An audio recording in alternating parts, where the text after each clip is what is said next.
ఈ రోజైతే మా ప్రాంతంలోని కర్రపెండలం హార్వెస్టింగ్ వీడియో అన్నది రాబోతుందండి. పెద్ద వీడియో చేసామండి. ఈ కర్రపెండలం ఎన్ని ఎకరాలు వేసారు, అలాగే ఎలా హార్వెస్టింగ్ చేస్తారన్నది మొత్తం వీడియో అన్నది పెద్ద వీడియో అన్నది చేసామండి. అలాగే కర్రపెండలం దేనికి ఉపయోగపడుతుంది కూడా నేను పెద్ద వీడియోలో చెప్పడం జరిగింది.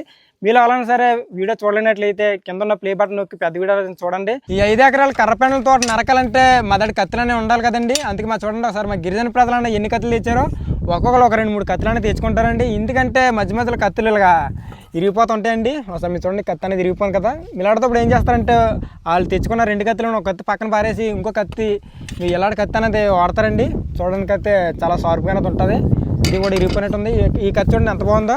ఇలాంటి కత్తులు ఎక్కువగా ఇలాంటి కర్రపెండల తోటలు నరకడానికి కానీ, చెరుకు నరకడానికి కానీ, అలాగే జీడి తోటలు మాడి తోటలు శుభ్రం చేసుకోవడానికి కానీ ఎక్కువగా ఉపయోగపడతాయండి.